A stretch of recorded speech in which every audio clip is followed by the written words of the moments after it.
Sebelum lanjut untuk nonton videonya, buat kalian yang sedang mencari jersey Inter Milan terbaik dan merchandise tentang Inter Milan, yuk klik produk dan buruan check out sekarang.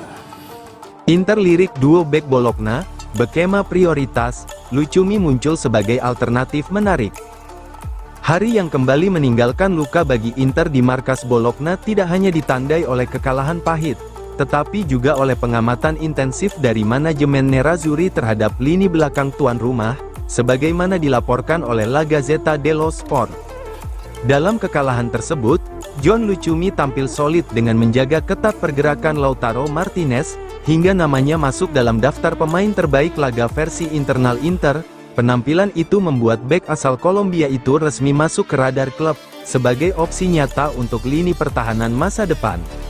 Namun, perhatian utama Inter sejauh ini tetap tertuju pada Sam Bekema, bek asal Belanda yang telah lama dipantau oleh Giuseppe Marotta dan Piero Ausilio. Ia dinilai sebagai pengganti yang cocok untuk Stefan de Vrij, terlebih mengingat masa depan sang bek veteran yang belum sepenuhnya jelas. Lucumi, berusia 26 tahun dan direkrut Bologna pada 2022 seharga sekitar 8 juta euro, kini disebut-sebut memiliki nilai pasar yang meningkat drastis seiring performanya musim ini.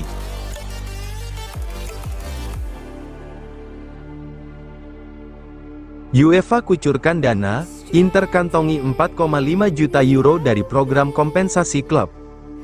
Inter bakal menerima suntikan dana segar dari UEFA usai lembaga sepak bola tertinggi Eropa itu merampungkan alokasi dana untuk siklus kompetisi tim nasional periode 2020 sampai 2024. Dilansir dari FC Internews, sang juara bertahan Serie A itu berhak mengantongi sekitar 4,5 juta euro melalui program Club Benefits, sebagai kompensasi atas kontribusi para pemain mereka di ajang internasional.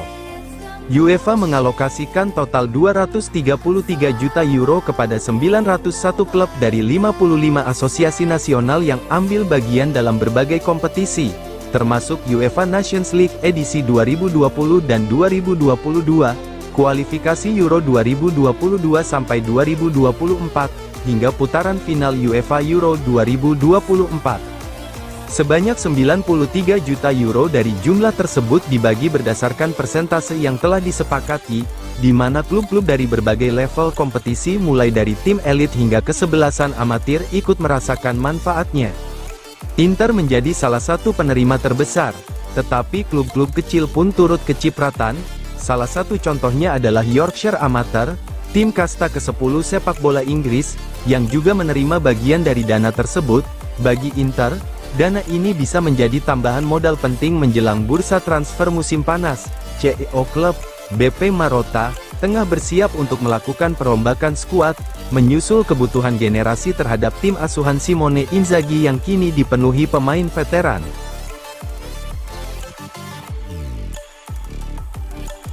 Inter pertimbangkan pinjam Matthijs de Ligt dari Manchester United, dengan opsi pembelian.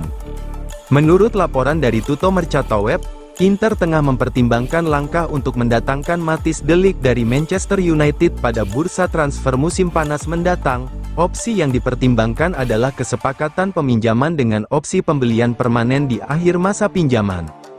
Bek tengah asal Belanda tersebut belum sepenuhnya menjadi pilihan utama di skuad Manchester United musim ini. Meskipun tetap tampil solid ketika dipanggil, situasi tersebut membuka peluang bagi klub-klub lain untuk mencoba merekrutnya, termasuk Inter yang tengah menyusun rencana peremajaan lini belakang. Bagi Inter, kehadiran De Ligt bisa menjadi pengganti jangka panjang untuk pemain-pemain senior seperti Francesco Acerbi atau Stefan de Vrij. Selain itu, pengalaman dan kualitas bek berusia 25 tahun tersebut dianggap cocok untuk proyek jangka panjang yang tengah dibangun Simone Inzaghi.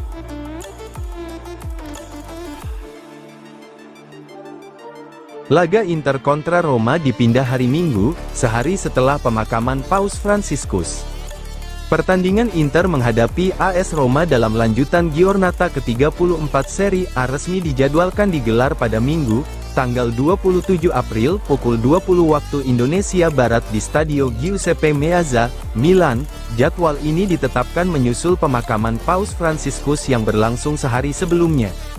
Menurut laporan dari La Repubblica dan dikonfirmasi oleh Gazzetta dello Sport, Inter bersikeras agar pertandingan tidak dimainkan pada Sabtu demi menghormati upacara pemakaman.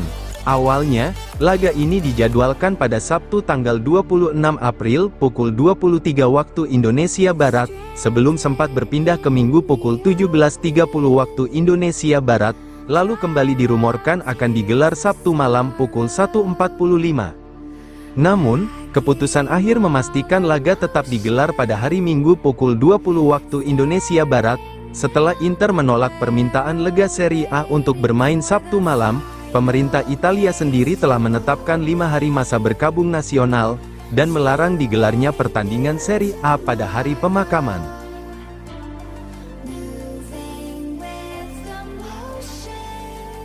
Dimulai dari Bologna, hingga akhir musim, Inzaghi akan andalkan para pemain utama.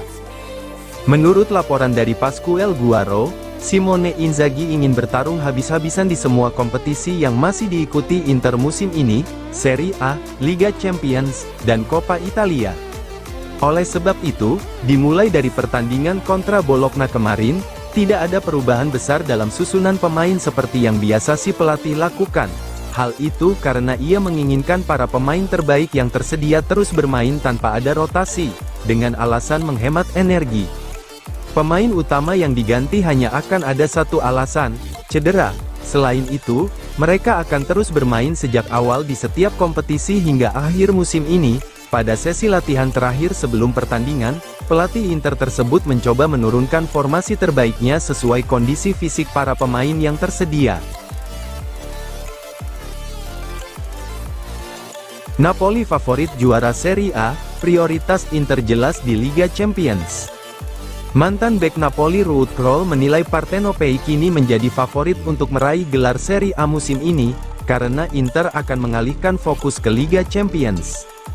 Inter dan Napoli sama-sama mengoleksi 71 poin dengan 5 laga tersisa. Namun, situasi kedua tim sangat berbeda. Nerazzurri masih bersaing di 3 kompetisi, Serie A, Coppa Italia, dan Liga Champions, sementara Napoli hanya fokus pada liga domestik. Napoli punya peluang besar, Inter kelelahan, dan babak kedua melawan Bologna menunjukkan bagaimana sulitnya bertarung di 3 ajang sekaligus. Ujar Krol kepada Il Mattino, mereka kehilangan ketajaman, pilihan sudah dibuat, dan prioritas mereka sudah ditentukan. Inter baru saja disingkirkan Bologna 1-0, sedangkan Napoli mengalahkan Monza dengan skor yang sama. Tekanan kini semakin besar di kubu Inzaghi, yang akan menghadapi Barcelona pada semifinal Liga Champions akhir bulan ini.